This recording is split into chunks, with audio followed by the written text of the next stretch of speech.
চাকরি। প্রতিনিয়তই ভুয়া চাকরির শিকার হচ্ছেন বাংলাদেশের হাজারো যুবক।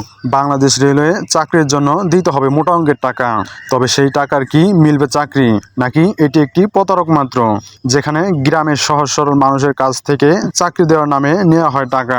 তবে এমনই একটি ঘটনা ঘটে মানিকগঞ্জ জেলার সাটুরিয়া থানায় ১ নং বরাদ ইউনিয়নের গোপালপুর গ্রামে মোহাম্মদ বিপ্লব হোসেনের ছেলে রাহাতুল ইসলামকে চাকরির প্রলোভন দেখান ওই আকাশী গ্রামের ৯ নং ওয়ার্ডের নাসির উদ্দিন। জানা যায়, বিএনপি ক্ষমতা আসায় তার বিরুদ্ধে কোনো প্রকার আইনমূলক ব্যবস্থা নেওয়া যাচ্ছে না।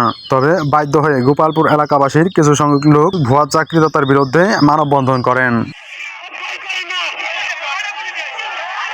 তবে এ বিষয়ে সাটুরিয়া থানায় জানানো হলে এখনও কোনো প্রকার আইনমূলক ব্যবস্থা নেওয়া হয়নি। ওই এলাকার অফিসার ইনচার্জ মোহাম্মদ শাহিনুল ইসলাম বলেন, এবারে লিখিত অভিযোগ দায়ের করেছি, তদন্ত করে পরবর্তীতে ব্যবস্থা নেওয়া হবে। তবে ক্ষমতা শক্তিতে এ সকল দালাল চক্রের সদস্যরা খুব সহজে মুক্তি পেয়ে যাচ্ছে। গোপালপুর এলাকাবাসীর দাবি, যাতে করে পরবর্তীতে এ সকল অনিয়ম ও দুর্নীতির ব্যবস্থা নিয়ে অপরাধীকে আইনমূলক শাস্তির ব্যবস্থা নেওয়া হয়। আইন প্রশাসনটা অনেকবার জানানো হয়েছে, কিন্তু এ বিষয়ে কোনো কার্য করে না। সাটুরিয়া থানার ১ নং বরাদ ইউনিয়ন থেকে সবুজ আহমেদ, নিউজ ডেস্ক, মানিকগঞ্জ।